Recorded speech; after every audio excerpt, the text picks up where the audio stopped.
Good morning guys, চলে এসেছি কেরামতি চিকু family আর একটা নিউ ব্লগ নিয়ে। তো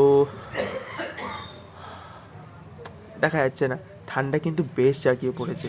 তো গাইস, তোমাদের এই ঠান্ডায় কার কি প্ল্যান আছে আমাকে কিন্তু অবশ্যই জানা। আমার কিন্তু কোনো প্ল্যানই হচ্ছে না ঠিকঠাক করে, ঠিক আছে?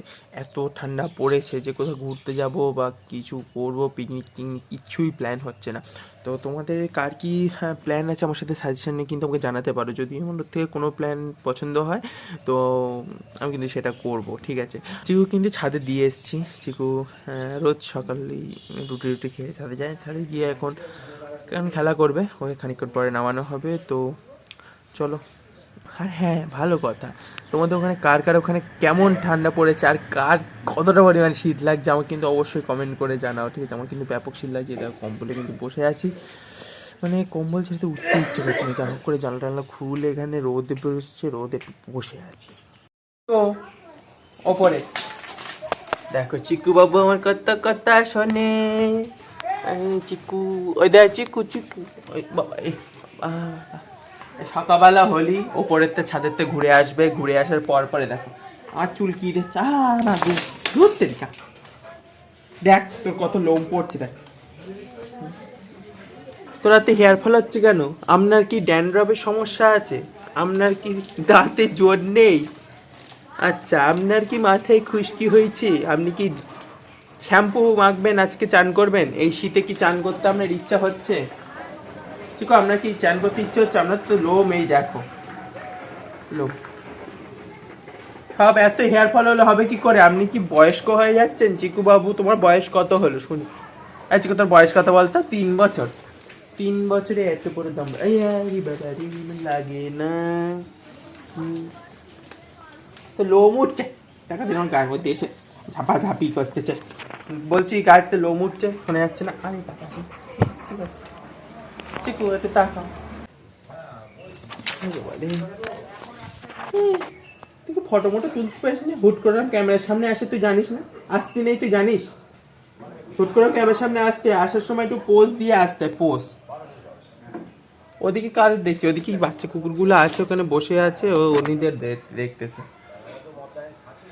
এখানে বেশ সুন্দর সকালবেলা সুন্দর রোদ আসে, দেখতে পাচ্ছ কত সুন্দর সানকিস্ট, কত সুন্দর রোদ। এখানে সকাল সকাল এরকম রোদ পড়তে কিন্তু বেশ ভালোই লাগে। সাথে যদি থাকে চিকু, চিকু থাকো।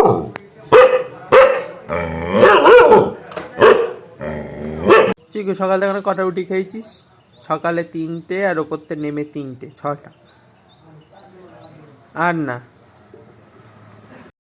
হ্যাঁ নড়তেস তো। 12 টাকা শোয়া নাকি? 120 টাকা কেজি। 200 টাকার 1 পয়সা কমলো। হ্যাঁ, ঠিক আছে। এই ভালো করে বলুন, ভালো করে বলুন। কোন দিকে যাচ্ছে? ওই দেখি যেদিকে যায়, 350 হয়েছে। সেই 12 টাকা বেড়ে যাবে। এই 10 টাকা দিন, 10 টাকা। এই যে আমাদের ওপরের ঘরের জন্য পর্দা কিনতে চলে এসেছি দোকানে। এখান থেকে কিছু পর্দা কিনেছি, সেগুলো তোমাদেরকে আমি বাড়ি গিয়ে খুব ভালো করে খুলে দেখাচ্ছি কেমন পর্দাগুলো।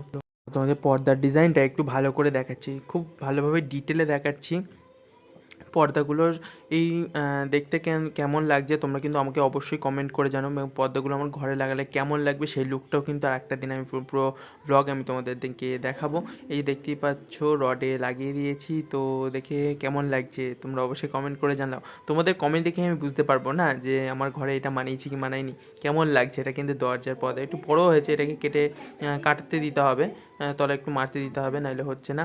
যাই হোক, এই সাইডের পর্দা, সাইডের পর্দা ঘরের কালারের সাথে কিন্তু বেশ ম্যাচ করেছে। দেখো দিদি এখানে বসে বসে ফোন দেখছে। হ্যাঁ বাবা গো, কত কাজ, সারাদিন প্রচুর কাজ বাজ করতে হয়, মা গো মা।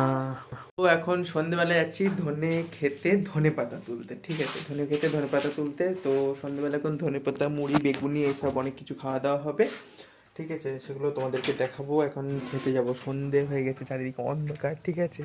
এখন যাচ্ছি ধনে পাতা তুলতে। তো চলো গাইস, ধনে পাতাটা তুলে আনি, দেখতে পাচ্ছ কিনা জানি না, ঠিক আছে? চলো তোলা যাক। তো এই যে সমাধি চপ শিল্প এখানে দেখাই, এই যে দেখতে পাচ্ছ। তো এদিকে ভাজা হচ্ছে, খাওয়াও হচ্ছে, ঠিক আছে? তো চলো খেয়ে দেখি, এটা ধনেপাতার চপ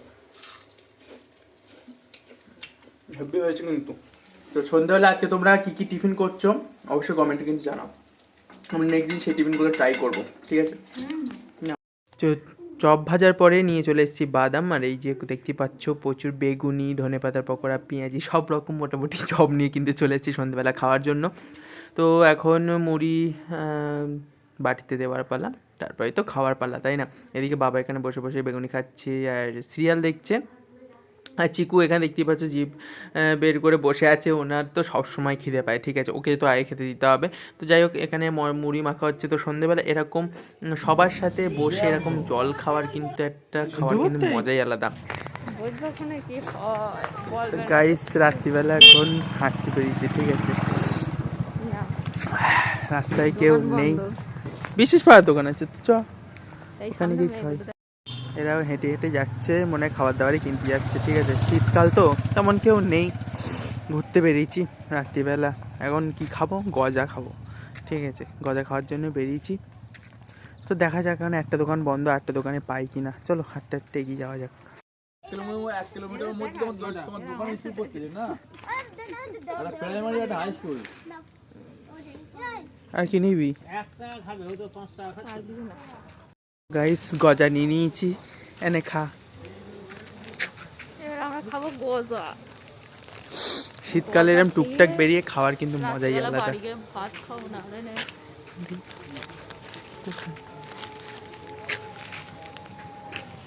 কিরম লাগলো?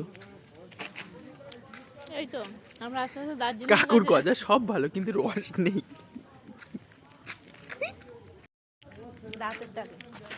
রাতের টাকিতে দেখার জন্য টাকিতে ঘুরতে আসতে হবে। চলো বাবা, সব কুয়াশায় কুয়াশা, ভালো করে দেখাচ্ছে একটু পরে।